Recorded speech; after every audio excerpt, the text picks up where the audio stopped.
जब बंदा मौत के मुंह से बच के आता है तो उसका जिंदगी को देखने का नजरिया ही बदल जाता है। मैंने उसके जैसा हादसा तो नहीं देखा, लेकिन जब वो अस्पताल में बेड पर पड़ा था, मैं उससे मिलने पहुंचा तो उसके चेहरे पर एक बड़ी सी मुस्कान थी और मुश्किलों को चिढ़ाते इसी इंसान का नाम है ऋषभ पंत। ये शब्द टीम इंडिया के बब्बर शेर यानी गब्बर शिखर धवन के हैं, जिनकी खुद की पर्सनल लाइफ तूफानों से भरी है। शिखर धवन ने खुद ट्वीट करके कहा था कि सो नहीं पा रहा हूँ, मदद कीजिए। इस लेवल की टेंशन के साथ शिखर धवन खुद मस्त मौला जिंदगी जीते हैं। इसके बावजूद धवन को अपने से 11 साल छोटे ऋषभ पंत के अंदर असली हीरो दिखता है। वो पंत के हौसले को दिल से सैल्यूट करते हैं, क्योंकि पंत की 3 बातें उन्हें दुनिया से अलग बनाती हैं: जोश, जिगरा और जुनून। अब यही पंत की पहचान है।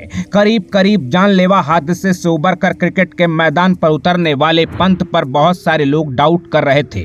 डाउट फैंस को था, क्रिकेट के बड़े बड़े एक्सपर्ट्स को था, डाउट बीसीसीआई को भी था, और यही वजह थी कि पंत को कैप्टेंसी की रेस से बाहर कर दिया। शुभमन गिल को फ्यूचर कैप्टन प्रोजेक्ट किया गया। किसी ने कहा पंत को पीआर ने बनाया है, किसी ने कहा पंत सिंपैथी मर्चेंट हैं। यानी बीसीसीआई ने सबको साइडलाइन करके पंत के साथ जो ट्रेजेडी हुई थी उस पर तरस खाकर मौका दिया।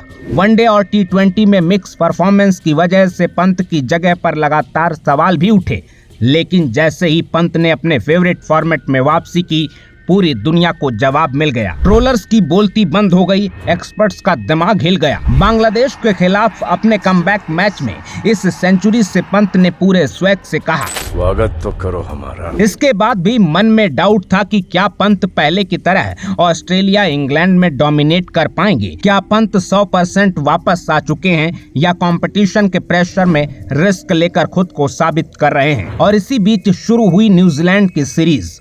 3 हफ्ते में 90 साल के 900 रिकॉर्ड टूट गए। भारत के लिए कुछ भी अच्छा नहीं हुआ।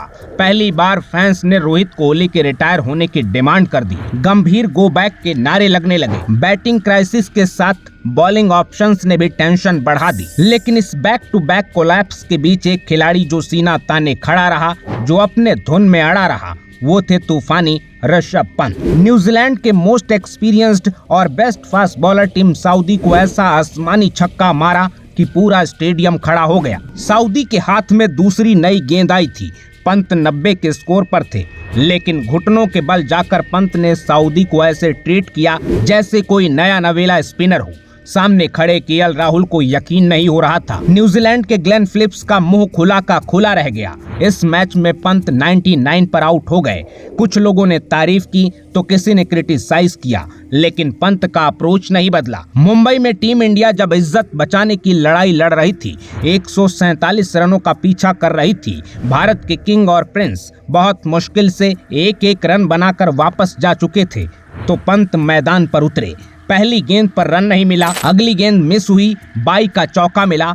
इतना सब चल रहा था, पंत ने किसी बात की परवाह नहीं की और वानखेड़े में सबको फंसाने वाले एजाज पटेल की ओवर की आखिरी गेंद मैदान के बाहर फेंक दी। पंत का एटीट्यूड देखकर पूरा न्यूजीलैंड कैंप हैरान था। कहते हैं कि आपकी जीत इस बात में नहीं होती कि दुश्मन आपसे डर जाए, जीत तब होती है दुश्मन के मन में जब आपके लिए सम्मान पैदा हो जाए। जिस सीरीज में भारत के बड़े बड़े दिग्गजों ने देश को शर्मिंदा किया, उससे मुश्किल के बीच पंत सबसे बड़े हीरो बनकर निकले। मुंबई टेस्ट में इंडियन बैटिंग लाइनअप की कमर तोड़ने वाले एजाज पटेल को पंत ने बुरी तरह पीटा था। ऐतिहासिक जीत के बाद कीवी कप्तान टॉम लैथम ने कहा, जब तक पंत थे हमें जीत मुश्किल लग रही थी। खुद एजाज पटेल ने कहा कि पंत बाकी सभी बल्लेबाजों से अलग थे। पंत ने जब चाहा, जिस तरह से चाहा, जहां चाहा, जिसे चाहा, उसे अपनी तरह से टारगेट किया। मुझे खुद अपनी लाइन बदलनी पड़ी, पेस बदलनी पड़ी। पंत गेम को बहुत अच्छे से रीड करते हैं और अपने अटैक से सामने वाले कप्तान को फील्डिंग से लेकर बॉलर तक सब कुछ बदलने पर मजबूर कर देते हैं। आप में से बहुत सारे लोगों को याद होगा जब पंत बांग्लादेश के खिलाफ बैटिंग कर रहे थे। एक ओवर में बांग्लादेशी कप्तान नजमुल हुसैन शांतो फील्डिंग चेंज करते समय कंफ्यूज दिखे तो स्ट्राइक पर खड़े ऋषभ पंत ने बांग्लादेशी कप्तान को मिड विकेट की ओर इशारा किया और कहा, इधर आएगा एक, भाई एक इधर, 1 फील्डर हियर। हैरानी की बात यह थी कि बांग्लादेशी कप्तान ने उसी जगह फील्डर लगा दिया। जहां पंत कह रहे थे। 2019 के वर्ल्ड कप में धोनी ने भी कुछ इसी तरह बांग्लादेशी कप्तान को फील्डिंग पर सलाह दी थी। बांग्लादेश के साथ इसी सीरीज में कानपुर टेस्ट में पंत ने मोमिनुल हक की हाइट को लेकर मजे लिए।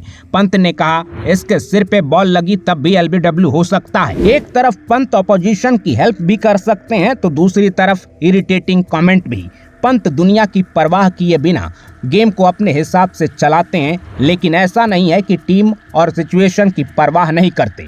वो धोनी की तरह कूल एंड काम नहीं है, लेकिन वो धोनी से भी बड़े मैच विनर बनने के रास्ते पर हैं, जिसका नाम शायद रिकॉर्ड बुक में बार बार नहीं आएगा। शतकों की रेस में भी शायद वो पीछे छूट जाएगा। इसके बावजूद पंत को पूरे वर्ल्ड क्रिकेट में सम्मान के साथ देखा जाएगा, क्योंकि पंत को फर्क नहीं पड़ता कि वो पहली बॉल फेस कर रहे हैं या फिर 99 के स्कोर पर हैं।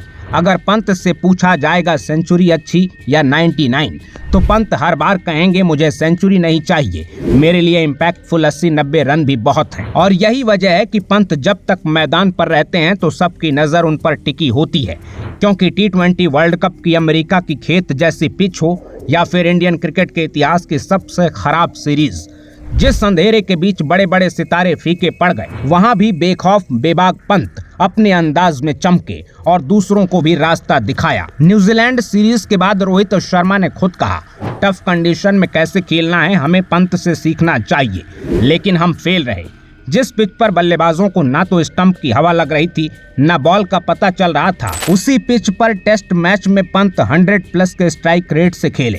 मुंबई टेस्ट की पहली पारी में पंत ने सिर्फ 36 गेंद में 50 रन ठोक दिए थे। दूसरी पारी में जब पूरी टीम 121 रन पर ढेर हुई तो अकेले पंत ने 57 बॉल में 64 रन बनाए थे।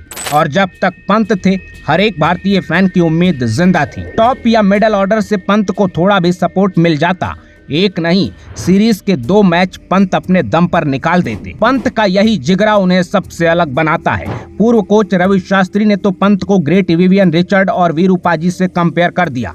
शास्त्री ने कहा, पंत की एक रेपुटेशन बन गई है कि वो आएगा तो बॉलिंग अटैक को तहस नहस कर देगा। कोई भी बॉलर हो, कैसी भी सिचुएशन हो, एक बार जरूर सोचता है कि अब ये तोड़ने वाला है।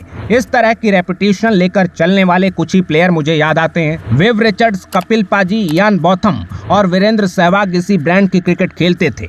रवि शास्त्री अकेले नहीं हैं जो पंत को सहवाग की लीग में देख रहे हैं। बांग्लादेश की कमबैक सीरीज में पंत की बैटिंग देखकर पूर्व कैप्टन मोहम्मद अजहरुद्दीन ने कहा था, पंत गिलक्रिस्ट और सहवाग की तरह ही हैं। भारत के सुपरस्टार पेसर जहीर खान को भी लगता है कि पंत सहवाग की याद दिलाते हैं। सुरेश रैना कहते हैं कि पंत का दबदबा भी युवराज सहवाग जैसा होगा। इंग्लैंड के पूर्व कैप्टन माइकल वॉन ने कहा, पंत कई बार गलती करके आउट होते दिखेंगे, लेकिन पंत टीम इंडिया को कई बड़े मैच भी जिताएंगे। वो सहवाग की तरह ही गेम को डोमिनेट करेंगे। अब सवाल ये है कि पूरी दुनिया को पंत के अंदर सहवाग दिख रहे हैं, लेकिन सहवाग को पंत में क्या दिखता है? दरअसल एक इंटरव्यू में सहवाग ने भी पंत पर खुलकर अपनी राय रखी थी, हमेशा की तरह अनफिल्टर्ड। सहवाग ने कहा, पंत मेरी तरह बन सकता है, लेकिन मैं 50, 80, 90 रन नहीं बनाता था। मेरे दिमाग में 200-300 रनों का टारगेट होता था।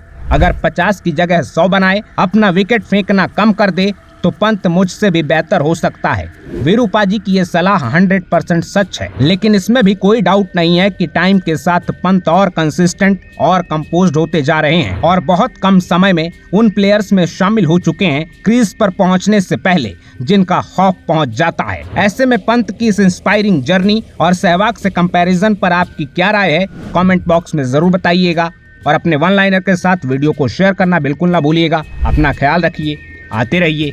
जय हिंद।